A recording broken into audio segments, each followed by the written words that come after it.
We were created by the domestic violence shelters themselves, as they realized that they required a body that could assist to bring them together for peer support, for networking, sharing of promising practices, and also to provide advocacy with government on policy and legislation, to provide public education and awareness building. So we're a little bit unique as a domestic violence shelter association in Canada, as we're the only ones that actually includes counseling services as well as in our member agencies. We have both emergency or first stage shelters and second stage shelters, which are the longer term shelters as member agencies. And over the years, we've branched out quite a bit in terms of increasing the amount of research that PAS conducts or participates in. We've really developed our training efforts, including the project that we're here to speak to you about today. So unfortunately, we cannot show you the actual online training that we are developing on an effective workplace response to IPV because we're just in the final stages of some copyright licensing for videos that are included in the training, but otherwise the program is ready to be uploaded into our website, and we shall let you know when that is available, either directly or through the STOPS newsletter. We'll make sure that people know that that is ready. So what we're going to do in this presentation today is actually give you a bit of a sneak peek of some of the content and also a glimpse of a similar training program that we've developed for our member agencies. So on to you, Crystal. And this is just sort of some background for the context of what we're talking about. I work at PAS, and this training is specifically about intimate partner violence. And we define intimate partner violence as a pattern of behavior that can include physical, psychological, emotional, verbal, financial or economic, sexual and spiritual abuse, jealousy and control. It continues on after the relationship is ended, and it can escalate in some situations to murder. So specifically, the training talks about how does this impact people in the workplace. Traditionally, intimate partner violence, domestic violence, even the term domestic violence suggests it's something that happens in the home. And for a long time, it was a private matter that people didn't talk to or talk about outside of the home. And there was so much shame. There still is a lot of shame and stigma around acknowledging that you are experiencing intimate partner violence, which sometimes makes it difficult for people to speak about it when they're experiencing it. So ways in which it impacts people in the workplace is it's natural that anything that's impacting us at home is going to impact us at work. We take our lives with you. There's no way that you can leave those experiences with you at home. But there's also very concrete ways in which sometimes the abusive partner is impacting the survivor or victim's ability to be present at work. So this can be physically impacting their ability to get to work by doing things like hiding keys, refusing to take care of the children, refusing to like parking vehicles to block the person's own vehicle so they can't physically leave, or keeping them up all night with an argument so that they're not in good shape to go to work the next day, or causing physical injuries so that the person also is either unable to attend to work because of the injury or is simply too embarrassed to show up with visible injuries. Another impact on the workplace is that intimate partner violence for both the person who is the victim and those who are actually using violence in relationships leads to lower productivity. So you have, on one hand, people who are tired, they're exhausted, they're stressed out, they're nervous and frightened, and they're possibly not doing their best at work. But on the flip side, you also have a perpetrator of violence who might be obsessing about their partner at work. They might be using the workplace time or equipment to actually continue to stalk, to harass their partners. So there's cases where people are using work vehicles to drive around and, stalk their partner, they're using work phones, work computers, and in both cases that is impacting the bottom line for the employer, which means that it's really important for, it's a good rationale, I guess, for employers to think about why they should address it, where of course there's also the human cost, which is really the first reason why you would want to, but also the financial impact. Very often, harassment can be ongoing throughout the workday. We're going to share a few quotes for you in a moment from research that demonstrate the different ways that the harassment impacts people at work. So I won't go too deeply into that. But I will say that the risk for a worker in the workplace really depends on the workplace, the type of workplace. So if someone's working in a restaurant, they're a waitress, they're a receptionist at a public-facing building where the public can easily come and go, that person has a different level of risk than someone who works in an office, in an office maybe that has security, where you're on the third floor, where maybe there's restricted access to the public. So our training program will not only talk about the way in which intimate partner violence impacts workers, but it's also going to talk about how a workplace can examine the steps that they would need to take to support a survivor. It's really important to know also that the risk isn't just to the primary victim. So coworkers, customers, and others can also be harmed when intimate partner violence is happening with an employee. Unfortunately, there have been tragedies that have occurred when an abusive partner has shown up at a workplace, and in some cases it's coworkers, in other cases it's been collateral victims, including one case that happened in California a few years ago, where it was the partner of a school teacher showed up at the workplace. Perhaps the employers there were not aware that the couple had been estranged, that there was a history of IPV. The partner showed up, and actually a couple of children were injured and one was killed, as well as the primary victim, the spouse, was actually killed in that incident.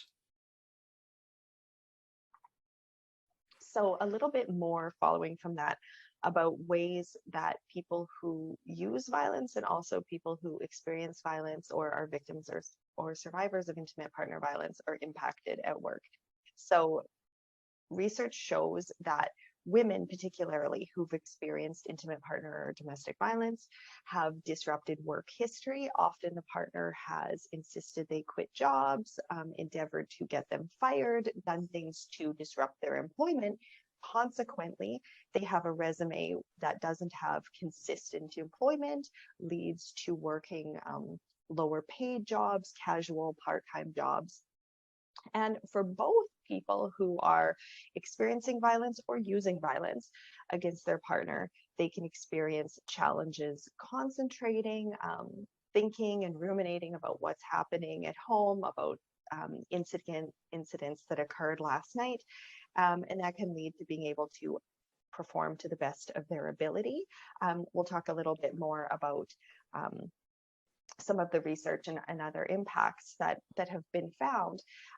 Sometimes people call in sick because they've been up all night, as Joanne said, or feeling like they just can't manage it, like they can't go to work and kind of put on a face like everything's okay when this is what they've been dealing with at home. That said, that's not always the case. And for some people, going to work is a safe place where they feel like they can do really well, and they might, those performance issues aren't seen. But wanting to be clear that can impact people who are experiencing violence or using violence. And then again, sometimes the violence actually comes to work, with someone showing up at work, repeatedly phoning and calling. Sometimes they're contacting the survivor's boss or coworkers or sending emails. So this has ripple effects to, as Joanne was talking about on the last slide, coworkers and managers, but the actual business or organization as a whole, as well as the individuals in the relationship. So there's been research recently, pardon me for the frog in my throat, That wasn't present in the decades before. So the body of research really started to expand in 2014 when the Canadian Labour Congress partnered with Western University on a pan-Canadian study that had quite large participation. And in this study, what was found was 1/3 of respondents stated that they had experienced intimate partner violence at some point in their lifetime.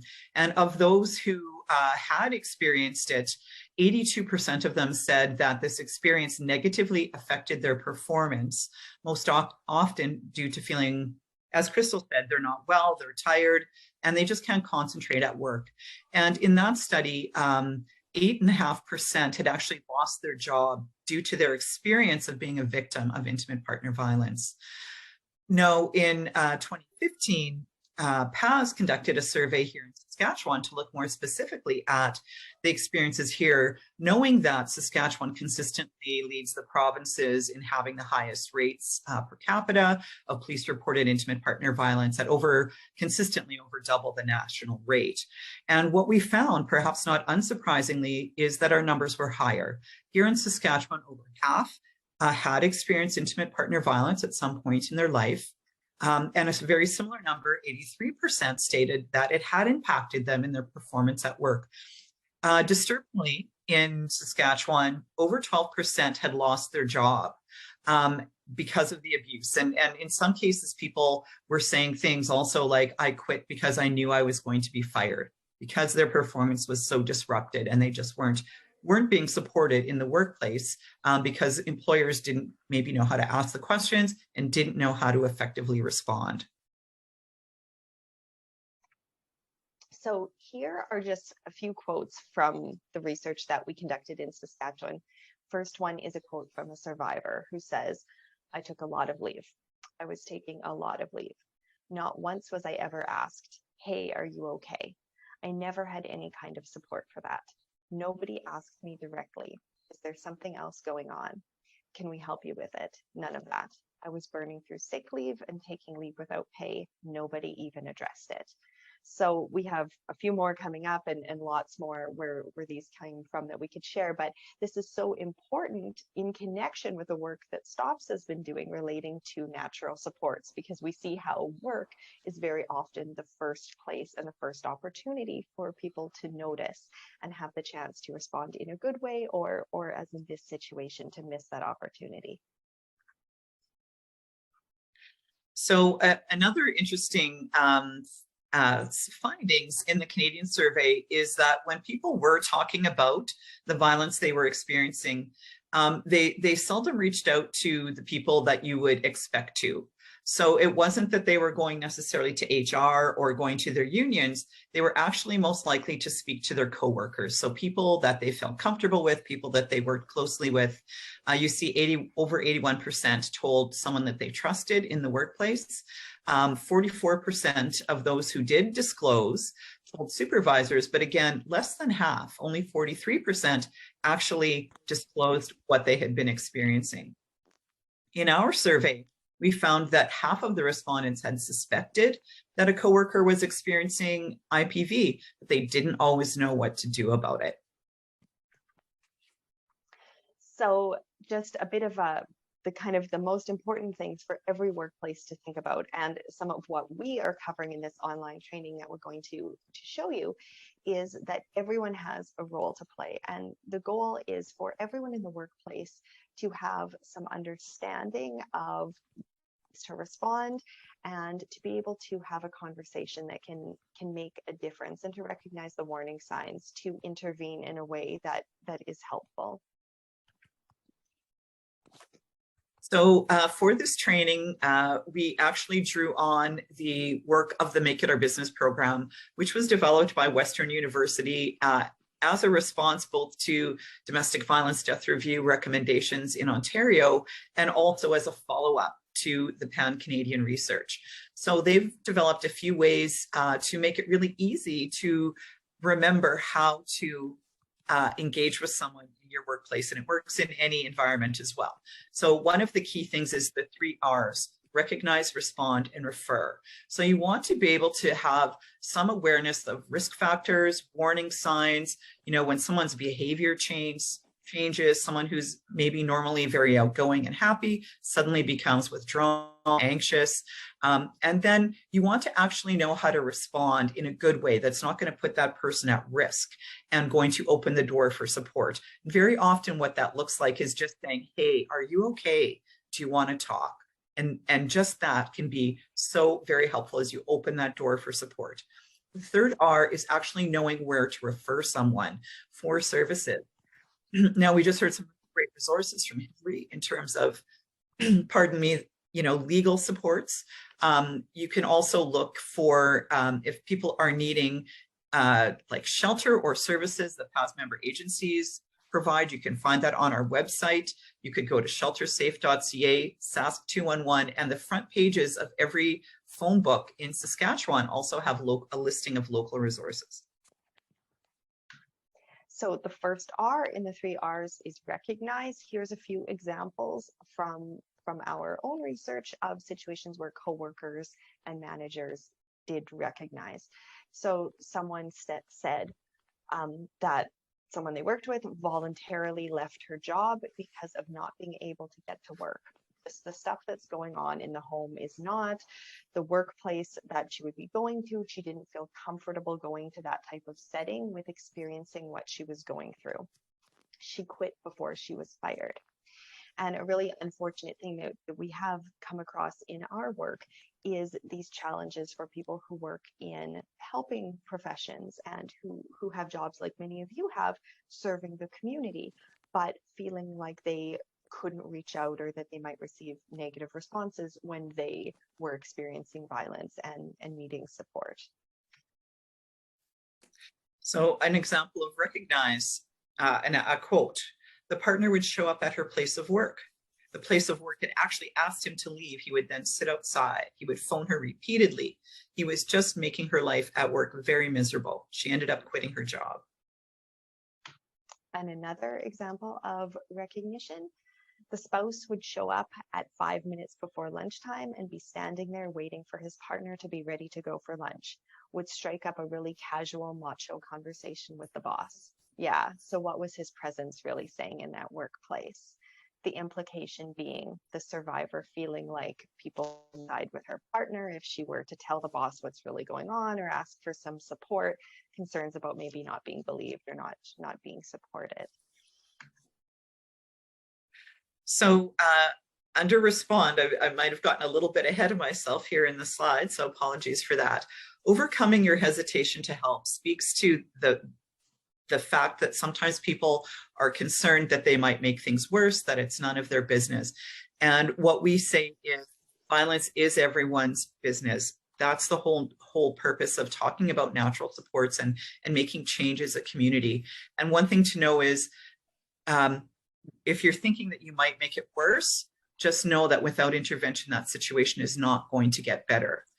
Then we have another thing that comes from the Make It Our Business program is the Sync It conversation, which stands for see it, name it, check it. So you're being very specific about what you're witnessing, and you are saying things like, I overheard you talking on the phone just now. You sounded upset. Do you want to talk about it? And that opens the door for support. And then the third R is refer. So a question we will pose to you, and if you want, you can put some things in the chat and we can always come back to it after when we have time for questions and discussion. But the question we would pose to you is, what agencies in your community or region can you refer to? And do you know where are some good resources that are nearby where you can get information or safety planning relating to intimate partner violence? And I'll just show you here on PAD's website. When you go to our main website, it's pathsk.org. Clicking the Get Help Now tab brings up a list of emergency shelters, second stage shelters, intimate partner violence counseling and outreach services, as well as programs for people who use violence in Saskatchewan. So you can find all of those resources there. And we also have links to some other helplines and websites that have information. So Joanne already mentioned Shelter Safe, and 211 was mentioned, and we can come back to more of those after. But a key thing is for every organization to have this information readily available, because it really increases confidence to be able to respond in a good way when someone knows that they have something to offer and somewhere where they can direct someone to go and get some more information and support.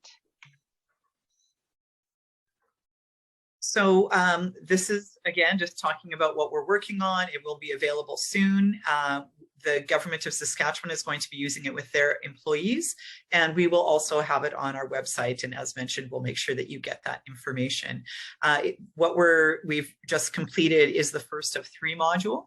So the first one is for every worker, and the 2 that are coming up, one will be for supervisors, HR professionals, and employers, about how they can best support survivors. And then the third one is going to be more about building policy and procedure into your workplace to make sure that you have a very well-rounded approach.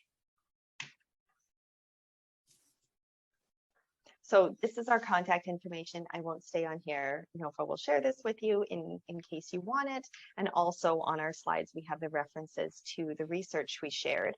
But what I'm going to do now is show you our website, and Joanne will tell me if I'm navigating too quickly or not to the right spot. But as we mentioned, the training on an effective workplace response to intimate partner violence is going to be up here anytime. We're just doing those very last minute details. So this is another training that we have for member agency staff, but very similar. So I'm just going to click sort of on a couple sections just to give you an idea of the feel of the training. So this is the what is intimate partner violence section. So if I click on the 4th section, which is power and control, you'll see, sorry, sometimes it's not always this slow, sometimes when I'm on Zoom. So what we've got is some information based on the research. There's a glossary, so things are defined as learners go through, and we've got research and references for people who are looking for a little more information. But embedded throughout the training, we have videos. There's some things that are short animated videos that we at PATHS have created. Others are videos that are really good resources from other sources, like we have this one here relating to power and control and explaining that. And then we have different pieces. This again is the power and control wheel, but the learner can click and then find definitions for each of these pieces and the references as well. So that's sort of what it looks like. And one that we're going to be putting up shortly about responding to intimate partner violence in the workplace, we have quite a few videos that offer scenarios where you see something happen at work, and then the training asks you to think about what would be a way to respond. I'll just click on another one here, maybe just show you a little bit more, and then I can stop sharing this and we can just have questions and discussion. And then here, as you see, this is our section about strangulation, something that is very important for this training is for intimate partner violence professionals who work at our member agencies.